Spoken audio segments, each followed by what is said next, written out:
We were supposed to end stream, but I guess we can't. Wow, it really is. What?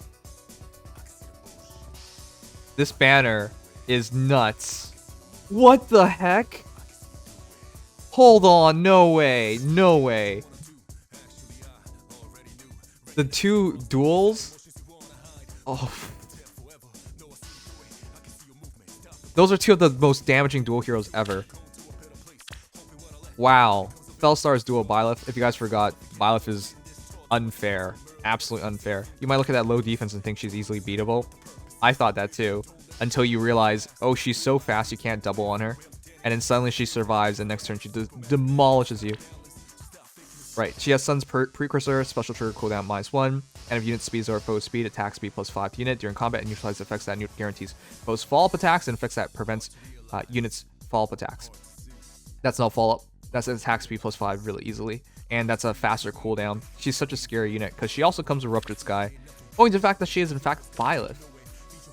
And when you use the dual skill, you get Desperation on her, and considering attack speed push would help get you in there, and any kind of damage you take would get you in there. It's pretty damn good. You can also run Wind Sweep though, because Sun's Precursor gets rid of the negative abilities. So she's really freaking good. And yeah, Ground Orders allows them to teleport around. Defensively, Byleth is really good. Offensively, Byleth is really good. And of course, as a dual hero, she counts as 185 BST, and she can reach the top echelons of scoring. Wow, I didn't think that she would be here already, because I thought for sure dual Palla or trio Palla would be here.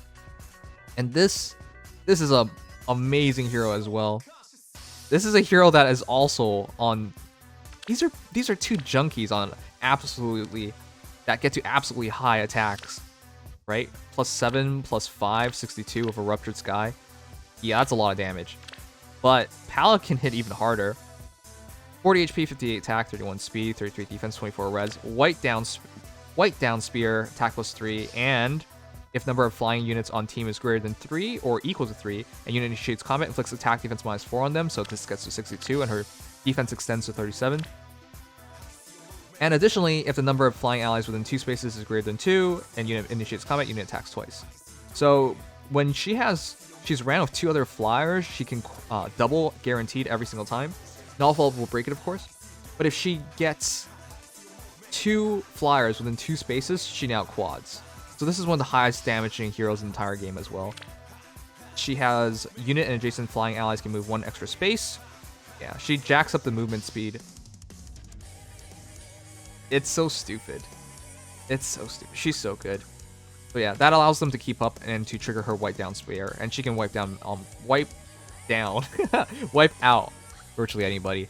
Another amazing hero. Mirror Impact is really good on her. Her res is her weak point, but this adds 10 res. So 37 defense and effectively 10 for another 4, 38 res. So very solid hero on initiation. One of the highest damage dealers in the entire game. Wow. And of course now with Dive Bomb available as well, if you run Dive Bomb her and White Down Spear gets you a quad, she just attacks 4 times. Not very many things will survive that. Anyways, amazing hero in terms of damage dealing and in terms of movement. But this banner is even more than that. I have 434 orbs saved up, and this is tempting me a lot. This banner is also insane from the respect of both those colors just have another top tier hero. So Byleth, I just explained why she's so top tier. She's with friggin' Caeda. You're kidding me. How is that fair? So Caeda is crazily good because she's effective against sword, lance, axe, colorless bow, and armored foes, right? That's already insane enough. 1.5x damage against the most amount of heroes in the entire game. She has effective against damage on, what is it, 70%? 80% of the cast? It's not even fair. But additionally, if foe initiates combat and is armored or uses sword, lance, axe, or colorless bow, or if unit's HP is under 75%, unit can counterattack before foe's first attack. In other words, if they use the wrong kind of weapon, aka what she's effective against, she attacks first and does 1.5x damage, which could kill them before they can even touch her. Or she has Vantage, right? If she takes enough damage to go under 75%, she just attacks first anyways. Ridiculous hero. And the thing is, people always try and tell me, oh, Nims, Caeda's attack is low, so it doesn't really matter. How's 52 attack at base low? And it's not really 52. Joint Hone Attack can take this up to 57. Belief in Love adds another 5, right? If foe initiates combat, which is a lot of times, or they're 100% HP, inflicts attack defense -5 on foe during combat. So her actual attack is looking more like 5 plus 5, 62. And at 62, it's 1.5, so 62, 93 damage. She can wipe most things out before they can even touch her. So her lower defense and res doesn't really matter because she can wipe them out. Not that it really matters too much because Belief in Love should trigger and they should have only 30. She's effectively 35 res and 30 defense. Of course, if you run a seal on her, even better.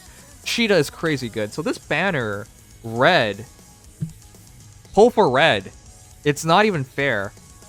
But it's not just red because, as I pointed out, Palla's amazing, but so is Ingrid. Ingrid is actually pretty underrated. In terms of a flying lancer, she's really, really good. Do you really need her? No. And to be frank, she's also really good fodder. Guard bearing with sturdy impact would be pretty damn good. Anyways, Starpoint Lance is super good, right? During units' first combat, she's the character that really kicked off, like, hey, first combat in either phases, you get extra stats or extra benefits. She's the hero that first kicked it off. During unit's first combat in player phase or enemy phase, grants attack speed, defense, res +5 to unit, and restores 10 HP to unit after combat. If she only fights one time per phase, she's an absolute monster. Her stats get jacked up, and she has healing. Ingrid's also pretty unfair in a lot of situations, but it's easier to deal with because you just have to fight her multiple times. Additionally, she has guard bearing, reduces damage by 50% from foe's first attack by 50%. But this is only first combat in enemy phase, unlike Starpoint Lance, which is player phase and enemy phase. Anyways, in conjunction with Sturdy Impact and Starpoint Lance, she takes very little damage. So 10 defense plus another 5 plus 10 HP healed. So it's effectively 40 defense and 10 HP healed. Very little damage taken. And then on enemy phases, it's even better because guard bearing is 50% damage reduction. And of course, this still triggers +5 all stats and 10 HP healed. Ingrid's underrated. She's a really, really good flying lancer. With that said, we've been getting more and more good flying lancers, so it's not like Ingrid is necessary. But she, in terms of offensively skewed lancers, she's one of the better ones. But also excellent fodder. Wow. That's really good. Wait, that Dance Reinhardt pack is calling you? Wait, what are you talking about? Did they release the Black Friday packs already? What? Many tic-tacs later. Okay, now that we had our interlude and we looked at the Black Friday packs, which are absurd, and of course they can give you tickets for this double special heroes banner. This banner, and now makes perfect sense why this banner is so strong, guys. So for obvious reasons, red is amazing, blue is great, but the rest of the colors are still really good. Oh, Colourless is stupid. Colourless is also stupid. Okay, Colourless doesn't get headlined by a powerhouse hero, period. No. But Colourless does have two heroes that are really, really, really good support heroes. I personally use Fjorm still. For those who remember, she's the original isolation hero. In Ether raids, you should always carry a Fjorm. Not only does she come with Restore, so if you step on a trap or something and you're now slowed down, no problem, Fjorm just got you covered. Not only can she take away the ability for them to buff each other, right? So those rally traps, those silly rally traps are gone. She can also give you the ability to lock down dancers and singers.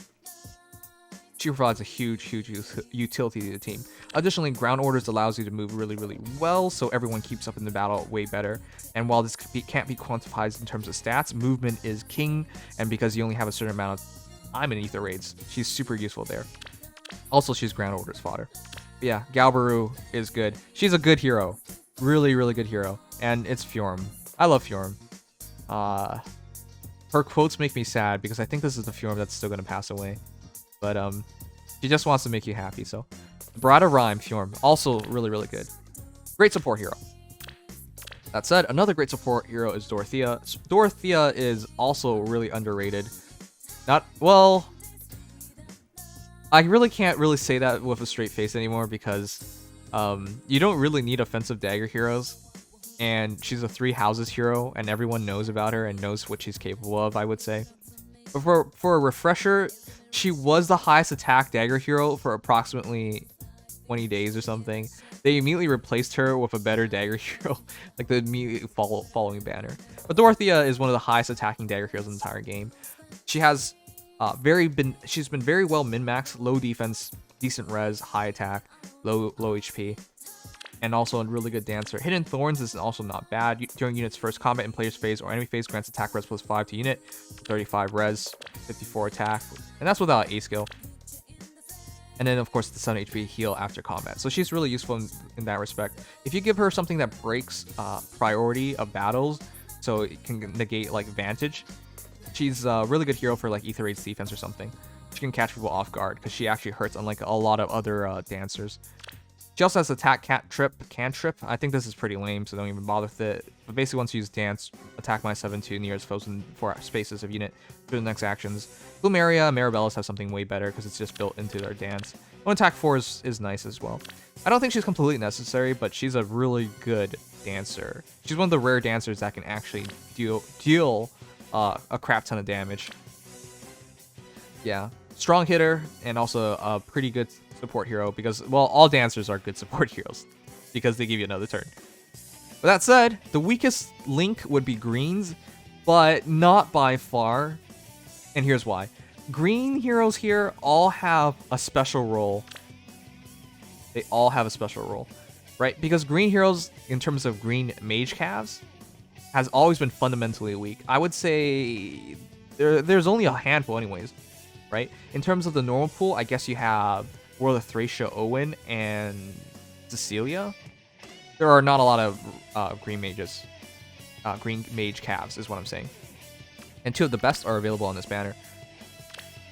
Sylvain, Melon Float plus drawback, chill res, rouse attack defense 3. He's a great way to get rouse attack defense 3, and Melon Float's not bad. But more importantly, he's actually has pretty decent stats. He has 35 speed base, and his attack is a pretty admirable 37 base. 37 attack, 35 speed.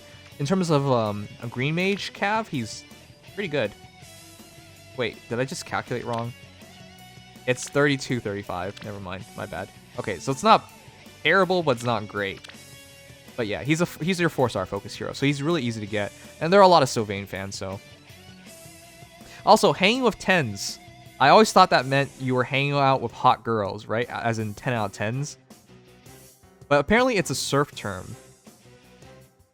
And I also thought maybe it's the alcohol. There's no way that's not alcohol, even though he's going to call it a melon float. Anyways, pristine green mage. If you want another green mage cav, Sylvain's your guy. He's probably the most balanced one available. Though personally, I love Thracia. Not Thracia. World of Thracia Owen.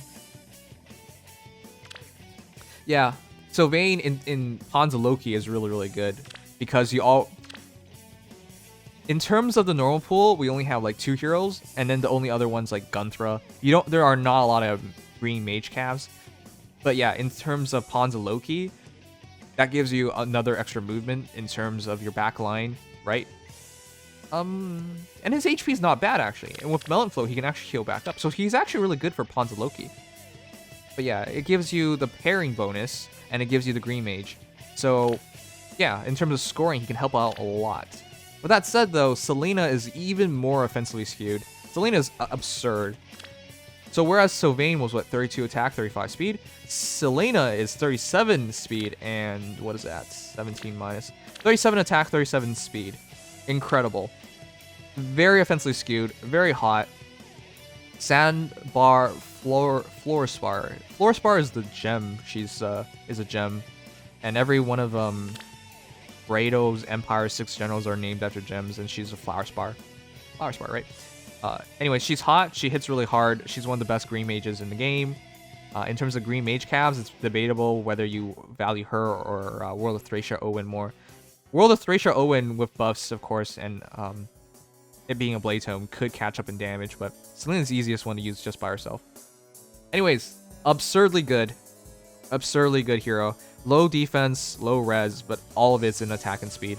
Exotic Fruit Juice gets you flex speed res -6 on foe within 2 spaces during combat. It's a combat debuff, and it is also supportive of other allies. So if you run a mage team, she's really good there. She also has attack speed push 4, which increases her attack and speed even more, and speed res snag. The snag doesn't really matter because you would run her offensively entirely. Anyways, speed res -6 with attack speed push is effectively 16 extra, sorry, not 16, 13 extra attack and 13 extra speed. So she essentially hits 50 speed at base and 67 attack. Yeah, she's really, really good. Okay, this is a crazy good banner.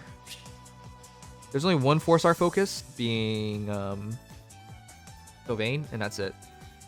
Anyways, let me know what you guys think of the banner. Now that we know you can actually spend some money to get extra tickets for it, the banner is looking even better, right? Because that's a lot of efficiency embedded into it.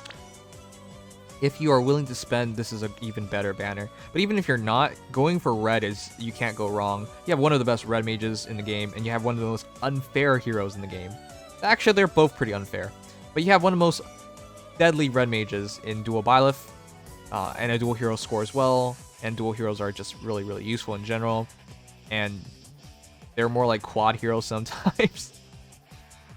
This is, in terms of dual heroes, these are two of the thickest girls in the game. And young Caeda, of course, is amazing. I don't think she needs an explanation. She hits you first, and then she destroys you, or you try to hit her and she destroys you anyways. Crazy good hero. Palla's also really good, extra movement, huge damage potential. Just gotta run her with flyers. And she's also with Ingrid, and Ingrid is also really, really good. Interesting hero. But I would say red first, blue second, colorless third, colorless green's third. I can't really put one over other. Colourless is all about support heroes, and yeah, Fjorm is really, really good, but the two green mages there are still pretty interesting. So yeah, it's a combination of the No, wait, why is Fjorm there anyways? Did she really not get reran on one of these banners before? I don't remember, but it's mostly the summer heroes and the remainder of the young heroes with a Fjorm thrown in. All right, yeah, great banner. Good luck, guys. Now we know why it's early.